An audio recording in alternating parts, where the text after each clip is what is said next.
Sudah bisa dilihat ya? Sudah, Pak Teguh, sudah terlihat jelas. Ya, saya ulangi lagi. Jadi kita sangat berbahagia karena pada malam hari ini, di hari yang keempat kita akan memahami tentang bagaimana apa, kita bisa memahami tentang doa-doa yang tidak dijawab ini. Dalam Yesaya 40 ayat 31a, firman Tuhan berkata, tetapi orang-orang yang menanti-nantikan Tuhan mendapatkan kekuatan baru. Nah, di sini ada judul tulisan menunggu, ya, menunggu. Karena ada banyak contoh tentang menunggu pertolongan dalam Alkitab, meskipun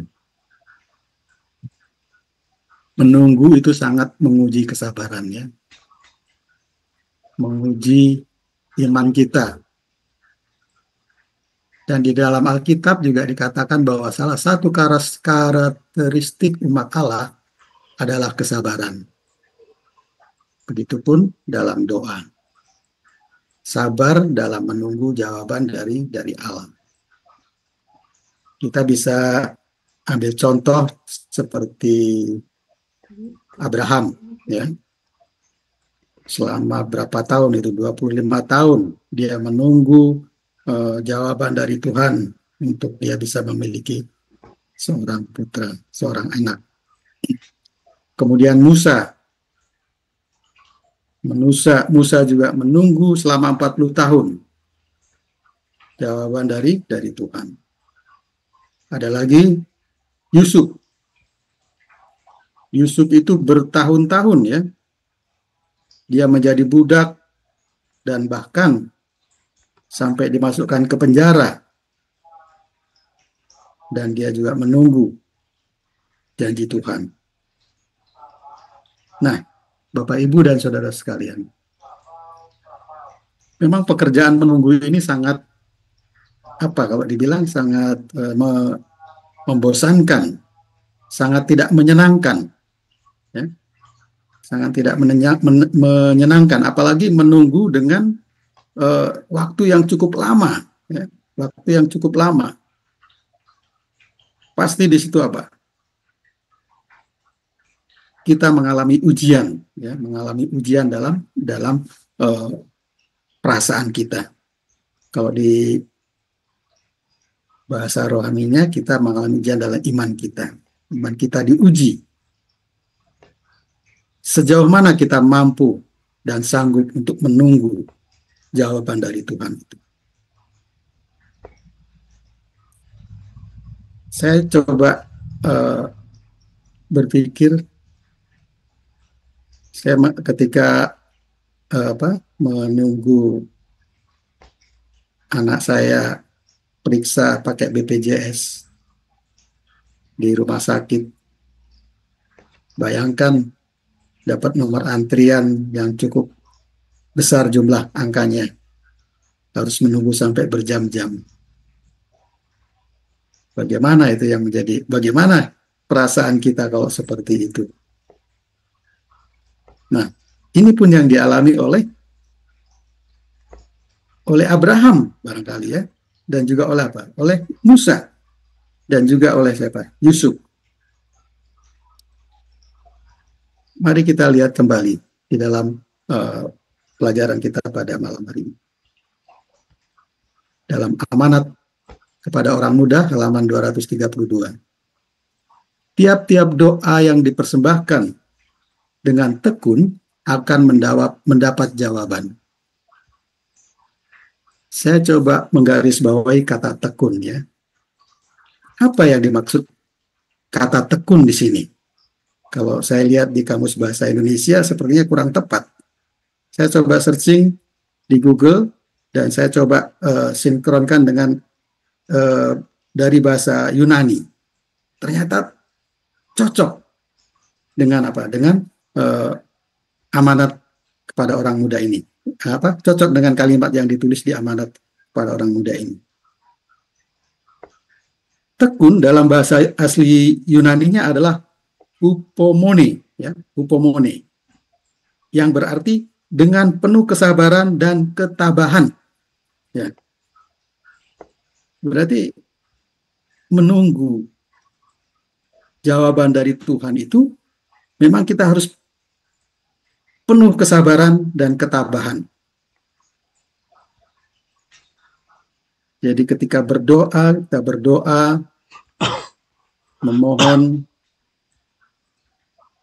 sesuatu dari Tuhan, dan kita merasa sepertinya Tuhan tidak menjawab doa kita. Nah, berarti kita kurang tekun, ya? Kurang tekun di dalam berdoa. Karena tekun tadi dijelaskan bahwa tekun itu adalah kesabaran, kesabaran dan ketabahan. Jadi harus sabar, harus tabah kita, sabar di dalam menunggu jawaban Tuhan dan tabah menghadapi situasi pada saat kita menunggu. Ini yang menjadi masalah. Kadang-kadang kita tidak tabah menghadapi situasi saat kita menunggu. Kadang kita diliputi dengan perasaan emosi. Tuhan ini tidak mendengar jawab saya, doa saya. Sepertinya Tuhan ini tidak mau memperhatikan saya. Itu berarti tidak tabah.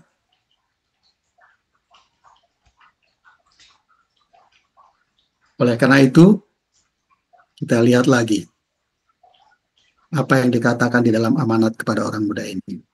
Boleh jadi jawaban yang datang tidak tepat seperti yang engkau telah harapkan atau pada waktu yang engkau harapkan, tetapi akan datang ia pada jalan dan waktu yang paling baik untuk memberi keperluanmu. Artinya di sini bahwa Tuhan telah mempersiapkan segala sesuatunya untuk apa yang kita minta kepada Tuhan, tetapi bukan apa yang seperti kita mau. Ya, ini yang harus menjadi catatan dalam diri kita masing-masing sebagai orang Kristen. Jadi terkadang kita memaksakan kemauan kita untuk dijawab oleh Tuhan seperti yang kita ingini. Tetapi pelajaran ini sangat luar biasa. Bahwa Tuhan mempunyai rencana yang baik bagi kita ketika Tuhan ingin menjawab doa-doa kita. Memberikan apa yang kita perlukan. Oleh karena segala doa yang engkau persembahkan di tempat yang tersembunyi, di dalam kepenatan, di dalam pencobaan, Tuhan selalu menjawab. Artinya bahwa Tuhan tidak pernah mengabaikan doa-doa kita. Ya. Cuman ya tadi, kita harus sabar menunggu dan tabah. Memang tidak selalu menurut apa yang engkau telah harapkan, tetapi semuanya itu selalu untuk kebaikanmu. Luar biasa ya.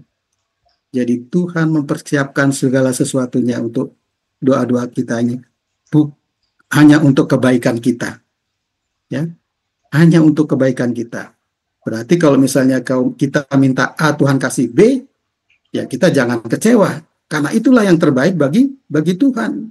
Tuhan tahu apa yang ada di depan kita nantinya. Jadi ketika kita berdoa, kita minta Tuhan kita harus begini, mau begini, tapi Tuhan kasih sesuatu yang lain yang menurut Tuhan baik bagi kita. Kadang kita merasa, kok Tuhan sepertinya mengabaikan doa saya. Saya minta ini kok sepertinya dapatnya ini. Tapi diingatkan kembali di dalam pelajaran kita pada malam hari ini, bahwa Tuhan akan selalu memberikan yang terbaik bagi kita. Karena Tuhan tidak akan pernah menyengsarakan umatnya, ya, menyengsarakan umatnya. Jadi ketika kita merendahkan diri, nah ini ajakannya, bagaimana kita berdoa dengan doa yang benar.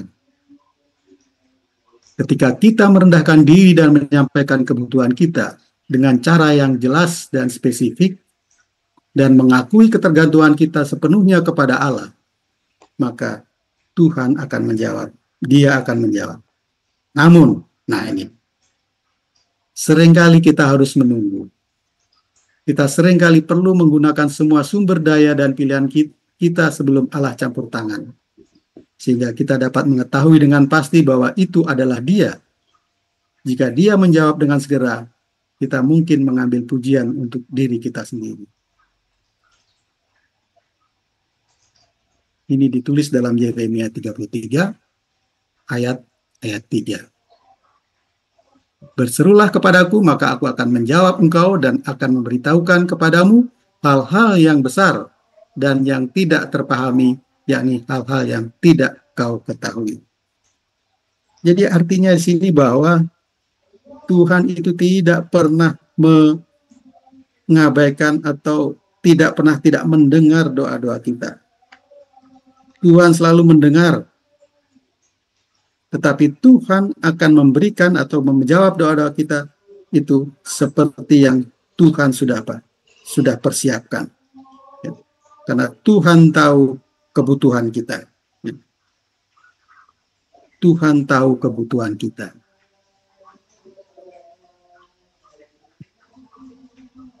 Oleh karena itu, bagaimana kita bisa mengetahui panggilan untuk mengetahui kasih Allah? Karena jika Allah tidak menjawab pada saat dan dengan cara yang kita minta, kita mungkin berpikir Dia tidak menjawab sama sekali. Allah menjawab doa yang jujur dan rendah hati, dan jawabannya adalah jawaban yang terbaik. Nah, terkadang ya ini, saya menggarisbawahi di sini kata jujur dan rendah hati. Ini harus menjadi satu introspeksi juga bagi diri kita masing-masing. Apa sih yang dimaksud dengan jujur dan rendah hati itu? Sehingga Tuhan bisa menjawab doa-doa kita. Dan Tuhan akan menjawab dengan jawaban yang terbaik. Nah, kita bisa koreksi dengan dalam diri kita masing-masing. Kita bisa renungkan apa yang dimaksud dengan doa yang jujur dan rendah hati itu. Artinya bahwa segala sesuatu yang kita rasakan, yang kita alami, yaitu yang harus kita harus kita ceritakan kepada Tuhan. Dan memang benar-benar itu yang menjadi sumber kesusahan bagi kita. Sumber permasalahan bagi kita untuk kita memohon pertolongan Tuhan. Sehingga Tuhan mau mendengar dan memberikan jawaban yang terbaik.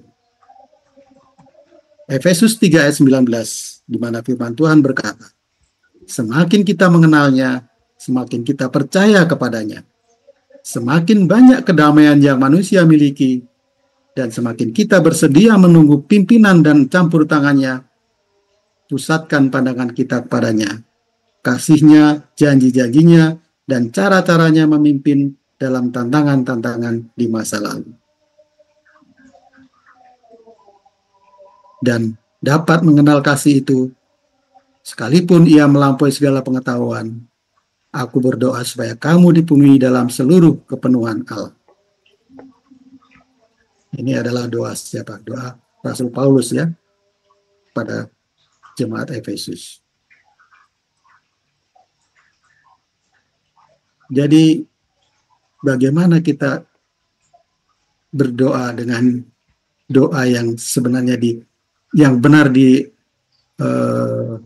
kehendaki oleh Allah, yang diberkati Tuhan, orang yang benar-benar percaya kepada Tuhan, sehingga orang lain melihat bahwa memang Tuhan itu adalah Tuhan yang penuh kasih. Banyak hal yang terjadi yang hanya akan kita pahami di surga nanti. Jadi Bapak, Ibu, dan saudara sekalian, mungkin saat ini kita tidak mengerti maksud dan rencana Tuhan. Ya, di luar dari jangkauan pikiran kita. Tetapi nanti ketika kita masuk di dalam kerajaan surga nanti, baru pikiran kita bisa terbuka, kita bisa mengetahui bahwa rencana Tuhan itu memang luar biasa untuk kita sebagai manusia yang berdosa ini. Oleh karena itu pelajaran-pelajaran bagi kita, khususnya di hari keempat ini, dalam Yohanes 16 ayat 33, Yesus tidak datang dan mati untuk memberi kita kehidupan yang nyaman di bumi. Dia sering menggunakan pencobaan untuk mengajarkan kita pelajaran-pelajaran yang diperlukan untuk pertumbuhan karakter dan keselamatan. Sebab penderitaan ringan yang sekarang ini mengerjakan bagi kami kemuliaan kekal yang melebihi segala-galanya, jauh lebih besar daripada penderitaan kami. Ya. Ini yang ditulis oleh Rasul Paulus pada jemaat di Korintus, ya. Bagaimana perjalanan kehidupan kerohanian Rasul Paulus yang selalu selalu mengandalkan Tuhan. Dia tidak memperdulikan keselamatan hidupnya di dunia ini. Yang dia butuhkan hanya keselamatan sampai di surga nanti. Karena semuanya itu kukatakan kepadamu, supaya kamu beroleh damai sejahtera dalam aku. Dalam dunia kamu menderita penganiayaan, tetapi kuatkanlah hatimu, aku telah mengalahkan dunia. Ini adalah satu motivasi atau semangat bagi kita sebagai umat yang percaya, agar kita boleh tetap bertahan di dalam iman kita. Kita harus teguh, ya. Iman kita harus teguh untuk tetap setia menunggu janji-janji Tuhan itu. Apa arti kata teguh? Saya coba kembali buka-buka di Google. Ternyata teguh itu adalah mampu bertahan, ya, mampu bertahan, terus tidak goyah, tetap kuat. Nah, arti teguh ini menggambarkan pada nama saya juga. Ketika saya mengingat ini, berat bagi saya untuk untuk menjalani ini, karena nama teguh ini adalah nama yang memang harus harus kuat, ya, kuat di dalam segala sesuatunya, menghadapi segala sesuatunya. Bapak, Ibu, dan saudara-saudara yang dikasihi Tuhan, kebutuhan utama kita mengenallah Allah kita, ya. Mengenallah Allah kita. Dan lebih dalam lagi, kita harus mengasihi Allah kita. Mengasihi Allah kita. Jadi daripada kita menekan Allah dan menolak kesabaran, mintalah agar Tuhan membantu kita bertumbuh dan belajar melalui tantangan tersebut. Kebutuhan terbesar kita bukanlah kebutuhan yang kita doakan. Meskipun sebagian besar merupakan kebutuhan yang nyata, tapi kebutuhan terbesar kita adalah untuk mengenal Allah kita. Semakin Anda mengenal Allah, semakin kita mengenal Allah kita, semakin kita mempercayainya, dan semakin kita menginginkannya bekerja. Allah sedang memanggil kita untuk berdoa dan mencarinya. Kehadirannya, rencananya, dan tuntunannya. Berusahalah untuk mengenalnya sebelum mencari jawaban dan pertolongan. Lalu serahkan semua kekhawatiran Anda kepadanya dan nantikan Dia. Inilah Bapak, Ibu, dan saudara-saudara, pelajaran kita di hari keempat ini dalam 10 hari berdoa. Jadi doa adalah salah satu cara bagaimana kita bisa mengenal Allah, ya, dan kita bisa mencari Allah. Dan kita mengetahui kehadirannya, rencananya, dan tuntunannya. Supaya kita boleh mendapatkan pertolongan dan jawaban doa-doa kita. Kiranya Tuhan memberkati.